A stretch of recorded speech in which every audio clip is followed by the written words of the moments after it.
राहुल गांधी का केंद्र सरकार और बीजेपी पर प्रहार, कहा चुनावों के बाद कुछ बदल गया है। कुछ लोगों ने कहा कि अब डर नहीं लगता, डर निकल गया है। राहुल गांधी का केंद्र सरकार पर निशाना, बोले बीजेपी ने बनाया डर का माहौल, छोटे व्यवसायियों पर एजेंसियों ने दबाव बनाया, सब कुछ एक ही सेकंड में हो गया था गायब। जम्मू कश्मीर चुनाव के लिए कांग्रेस ने जारी की उम्मीदवारों की तीसरी लिस्ट, 19 प्रत्याशियों के नाम किए घोषित। कांग्रेस ने अभी तक 34 उम्मीदवारों को दिए हैं टिकट।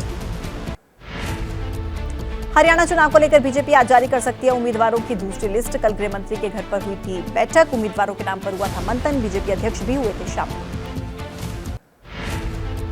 हरियाणा चुनाव को लेकर आज कांग्रेस भी जारी कर सकती है उम्मीदवारों की चौथी लिस्ट। आम आदमी पार्टी से गठबंधन को लेकर पेंच फंसा, कांग्रेस ने अब तक 41 उम्मीदवारों के नामों का ऐलान किया। चुनावी राज्यों को लेकर कांग्रेस का मंथन, कांग्रेस अध्यक्ष मल्लिकार्जुन खड़गे ने पार्टी पर्यवेक्षकों की बैठक बुलाई। दोपहर को 3 बजे कांग्रेस मुख्यालय में चुनावी राज्यों पर चर्चा। हरियाणा की लाडवा विधानसभा सीट से आज नामांकन दाखिल करेंगे सीएम नायब सिंह सैनी। नामांकन से पहले रोड शो भी करेंगे मुख्यमंत्री। हरियाणा के सीएम नायब सिंह सैनी ने आम आदमी पार्टी और कांग्रेस पर निशाना साधा। जींद में कहा भ्रष्टाचार की दलदल में फंसी हुई हैं दोनों पार्टी।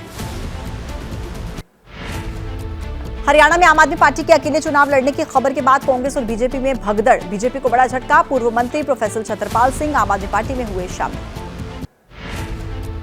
आप नेता मनीष सिसोदिया ने कहा हम हरियाणा में अकेले चुनाव लड़ने के लिए तैयार हैं। कांग्रेस से गठबंधन की कोशिशें नाकाम हुई, बीजेपी को हराने के लिए ऊर्जा से भरे आम आदमी पार्टी के कार्यकर्ता।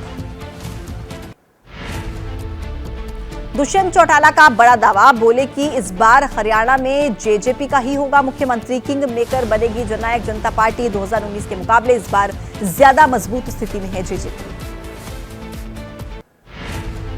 विनेश के बयान पर दुष्यंत चौटाला का पलटवार, बोले कि 3 और खिलाड़ी वजन की वजह से बाहर हुए हैं। वजन को लेकर बहुत स्पष्ट है नियम, सभी खिलाड़ियों को पता है नियम।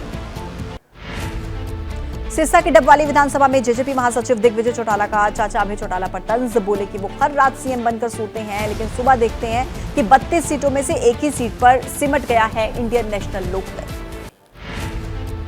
कांग्रेस नेता दीपेंद्र हुड्डा का दावा, कहा हरियाणा में बनने जा रही है कांग्रेस की सरकार। जनता ने बदलाव का मन बना लिया है। बीजेपी ने हरियाणा को अपराध में नंबर 1 बनाया। बीजेपी प्रत्याशी सुनीता दुग्गल के खिलाफ मानहानि का केस करेंगे लक्ष्मण नापा। अनर्गल टिप्पणी करने का आरोप लगाया। बीजेपी प्रत्याशी ने जुआ खेलने और शराब पीने के आरोप लगाए। सुनीता दुग्गल का आम आदमी पार्टी पर भी हमला, कहा कि इनके गठबंधन का हाल लोकसभा चुनाव में जनता देख चुकी है। आम जनमानस को बीजेपी पर ही भरोसा है। केंद्रीय मंत्री मनोहर लाल ने कहा प्रदेश में तीसरी बार आ रही है बीजेपी की सरकार। कांग्रेस ने मान ली है हार, इसलिए गठबंधन की कोशिश हो रही है। कांग्रेस को खुद पर भरोसा नहीं। जींद में बीजेपी के नेता अशोक तंवर का कांग्रेस पर बड़ा हमला, कहा सत्ता में आकर लूटपाट का सपना देख रही है कांग्रेस, लेकिन जनता ने बीजेपी की सरकार बनाने का मन बना लिया है। बीजेपी सांसद सुभाष बराला ने कहा आप और कांग्रेस का बेमेल गठबंधन लोकसभा में फेल हुआ था। बीजेपी को हराने के लिए नीति और सिद्धांतों से समझौता करने का आरोप है। फरीदाबाद की नीट विधानसभा सीट से नूह हिंसा के आरोपी बिट्टू बजरंगी ने पर्चा भरा। निर्दलीय उम्मीदवार के तौर पर नामांकन किया, कहा जनता दुखी है, बदलाव चाहती है।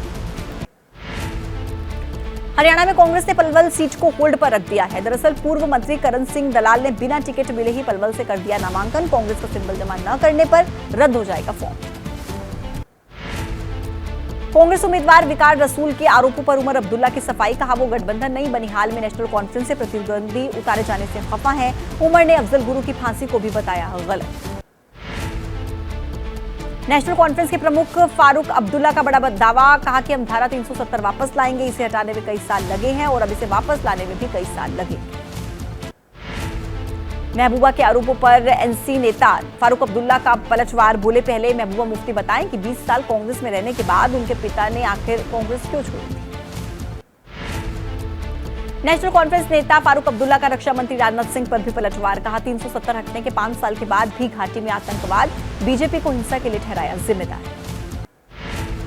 औरंगाबाद में वक्फ अमेंडमेंट बिल के खिलाफ असदुद्दीन ओवैसी की बैठक। ओवैसी ने कहा विधेयक समानता के अधिकार का उल्लंघन है। इसका मकसद है मुसलमानों से वक्फ संपत्तियों को छीनना।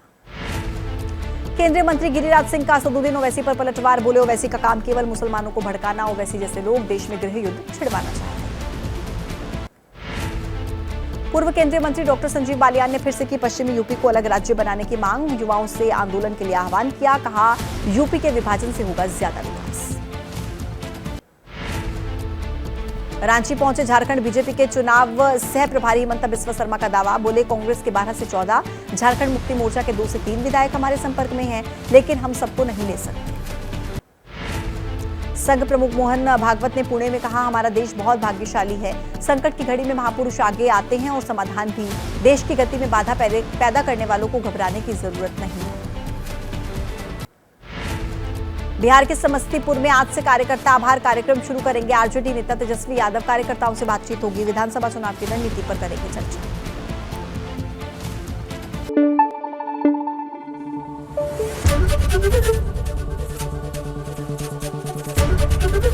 एबीपी न्यूज आपको रखे आगे।